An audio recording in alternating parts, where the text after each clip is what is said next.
Rolling along with the show, John Murphy at my home, Steve Tasker's at his home, radio only today, One Dose Live, presented by Kaleida Health. We read about the story earlier this week. A lot of people have. Former Bills tight end Mark Campbell suffering from COVID-19. He played 10 seasons in the NFL with the Browns, the Bills, and the New Orleans Saints, about 3 years with the Bills. And Mark Campbell is on the line with us live from his home in Michigan. Hello, Mark. John Murphy and Steve Tasker here in Buffalo. How you doing? How you feeling? Murph, Task. It's good to hear your guys' voice. I'm feeling, I'm feeling pretty good now. I'm about 90%, and the 10% is just, I run out of gas pretty quickly, and my lungs. Part of this COVID-19 is once it gets into your lungs, it's pneumonia, right? So you just recover a little quicker from it. So I'm recovering from that. I couldn't go out for a jog right now with really huffing and puffing, but I can walk the dog. And what is the full duration? When did you realize you had it, or when did you start feeling bad, and how long till this point? Yeah, so when it's all said and done, with quarantine, because the safe answer is 14 days, right? It's always the medical professionals, that's kind of their safe answer, because nobody knows how long we're contagious at this point. It's going to be about 30 days of quarantine. Yeah. Wow. Hey, Mark, let me ask you this. You're a little bit younger than me, and I think Steve, in fact. And I wonder, I read every article in the paper that says, how do you know if you have a coronavirus? What does it feel like when at the onset? Did you know you had it right away, or did you feel I just got a cold here? Well, it's surreal, right? I'm like, I'm not the guy getting, because at that time, it's not like everybody, there wasn't, like now the numbers have really dramatically grown. At that time, I'm like, I'm not the guy getting the coronavirus. I'm young, I'm healthy, I still work out all the time, 5-6 days a week. It ain't happening to me.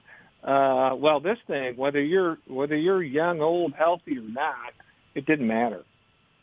So did I know I had it? No, I was actually joking with my wife, Michelle. I was like, I feel like, I said, I got the coronavirus, man. I feel like I got a fever. And I was just kind of messing with her, so I actually took my temperature, and it was 102.6. Wow. So I did what any, guy would do. I said, I'll watch a movie, and I'll see if this wears off. Well, it didn't. Yeah. Right. Yeah. And you, at what point you said, and rightfully so, you said it was really a little difficult to get tested because you had to be far enough down the road, because at that time, and maybe still, there weren't enough tests to go around, so they really wanted to be sure that there was a possibility you had it before they wasted, quote unquote, a test on you, correct? Yeah. So it's the interesting part about this, right? So sidebar from all this, I'm a small business owner, and I have a partner, Troy Evans, and Dr. Lance Benedict, right? And so one of the things that we have is we have 2 molecular testing laboratories. So the interesting part about that is I know the test should take 24 hours to get a response, and there's plenty of laboratories like ours that could support this. But the kind of unfortunate situation, look, it's real life, it's whatever, it's business. The big testing facilities like, Quest Lab and LabCorp, they have basically monopolized the market with all of the state funding, right? So even though there's all these labs like mine that could help, it didn't really matter. It had to go through the state and through them, and it ended up taking nearly 5 days for me to get my test results, which stinks because I know it should be 24 hours. And when you're going through this whole thing, as the patient, going through this whole thing, you want to know if you have it or not, because truthfully, I would have treated this differently. I treat it like, you guys know, Steve, it's like we got a football mindset. We're grinders, right? We push through anything and everything. Well, I sat in my house for 12 days pushing through a fever always above 101 and all the other symptoms, right? Dry cough and everything else, thinking, hey, I'm going to turn the corner. Well, the truth is I probably should have went to the hospital about 5 days earlier and probably saved a lot of, pain and heartache in my life. But, live and learn, I guess. How are you doing now, Mark? I don't know if remission is the right term, but you're getting better, as you said, Yeah. 95% healthy. Does it go away? I mean, do you not feel it anymore? Yeah. So, okay. So when I was in the hospital, it was, I was there for 5 days. And when I went in, I was in rough shape, man. Flat out. I'll tell you guys, throughout this entire process, there was about a 24-hour span where I was concerned. And if maybe I'm dramatizing, but it's how I felt at the time, where I was actually concerned, like, oh man, am I going to get through this? Which was a little rough because we just didn't have a lot of information about it. With all that being said, they prescribed me that malaria drug. The brand name is called Plaquenil, and I feel like that was the difference maker for me. And within like 3 days of receiving that, I felt pretty good. By the time I left the hospital, I didn't feel great, but I felt okay. And I was certainly happy to go home, right? But yeah, I mean, where I sit today, I feel pretty good, man. I mean, I'm still in quarantine, which stinks, but I feel pretty good, and you can tell by my voice, I have some energy. Like I said, earlier, I just kind of run out of gas quick and don't have any lung capacity. And when read the article that said you went to an emergency room, correct? Yeah, well, I went to the hospital, right, and you go through the emergency room, and I gave the reference of it, Mad Max Beyond Thunderdome. And the reason why I said that, you drive up, right, and look, man, I mean, it's intimidating, right? You're like, oh, my God, I'm the guy coming here. But there was, like, 4 ambulances there with guys, like, ready to roll. There was, a police car with its lights on, no siren or anything, but the lights were on. It's just intimidating. And by the way, when you walk into the ER, there's a guy there sitting at a desk, and he's in a full hazmat suit. It's kind of intense, right? Yeah. When you got in there and they gave you a quick evaluation, the nurse came out, and I read the article, and she asked you a few questions. When you were going in, this is the part that struck me, and I kind of related to this. You were going into the hospital, they were walking you in, and you thought, because you had heard what I heard. If you go in there with coronavirus, you're not going to see anybody. You're not going to see your wife, your kids, nobody. And if you don't make it, that's the last moment you get with your family. How did you react to that? Well, look, that is, Steve, that was if I'm being totally honest with you guys, that point you just made is what almost gave me reservation to do the interview, right? It's really vulnerable. It's very personable.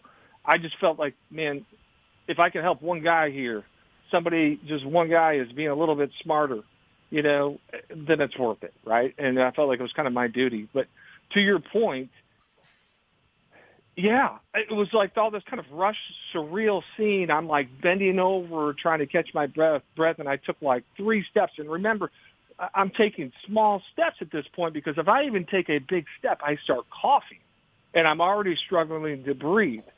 So, but I just paused for a second. It just hit me, and I turned around and looked at Michelle, who was walking away kind of slowly, and I called her name, and she turned around and she's crying, and it just hit me. Man, I better tell her that I love her because at the time, man, I didn't know if I was going to see her again. And I know that sounds really dramatic, but it was real for that moment. That's a tough one. Yeah, Mark Campbell, former Bills tight end, on the line with us, Mark, on football discussion. I think Bills fans remember you as a pretty productive player for 3 years, 42 games, 70 catches, and really you were productive in a time of upheaval and transition, right? You had Greg Williams as a head coach, then Mike Mularkey. You had Drew Bledsoe as a quarterback, then J.P. Lossman. You still continue to produce despite all that upheaval, huh? Yeah, man, I appreciate that. I would tell you this, man, and I felt like I was just coming on. So that was, and I'm sure Steve, you can relate, so that was starting my 5th year in the league, and I was just, quite honestly, coming into the player that I wanted to be. And what really, the hiccup that I had in Buffalo was I tore my ACL, the truth is once you do that, everybody was going to respond differently. Well, for me, quite honestly, I had just lost a little. I was never a extremely fast guy anyways, right? So I needed every little advantage I could get, and I lost a little bit of that. and it kind of changed the direction of my career. I was able to go on and play, for a total of 10 years, but I kind of became more of just the blocking guy at that point. So I'll tell you what. Well, here's what I think. And I'm not trying to hijack your interview, but when I think about some specific things, from my playing career in Buffalo, a couple of things put a huge smile on my face, right? And I'm not just talking about the guys. Of course, that was all great. There was one game where we played the Rams. Oh, yeah. And I had 3 touchdowns. That was pretty cool for me, right? The other one, I think the same season, it was, we started off, gosh, what year is that? Is that 05? Yeah, the Rams game was 04. 04. So if you remember, we started off on fire. Remember, we just got Lawyer Malloy, and everybody's on fire. And I remember going down to Jacksonville, and I was able to catch a seam route, but it was the worst hit I ever took in my career. It nearly decapitated me. Wow. Do you guys remember that? The Rams game, 3 touchdown passes from Drew Bledsoe, and I think they're all in the second half. The Bills. I looked up that game today. The Bills trailed in that game early on. You guys came back to beat the Rams right around Thanksgiving time. Yeah. I remember we won that game. It was a pretty good game. It was just one of those games, man. Every time, you put it in your packages, kind of your red zone, goal line packages, and I just felt like, man, I'm going to have some good opportunities this week. One of them was like I remember it was what was the term we called it? It wasn't a pogo, but basically I ran somewhat of a seam, but then I could, depending on where the defender was, I could either run the post or I could run the flag.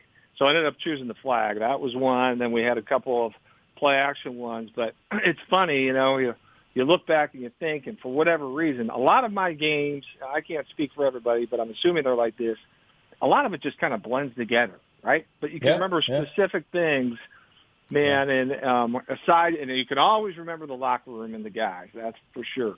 That's the part we all miss the most, but I can remember a couple plays there, and man, I really enjoyed my time in Buffalo. That's for sure. I was sad to go, truthfully. Hey, Mark, it's great talking to you, man. Yeah, it's. I've always thought, man, very highly of you guys specifically. You do a great job there, and just in a short reference of the 3 different teams I played for, I thought you guys were the best, man.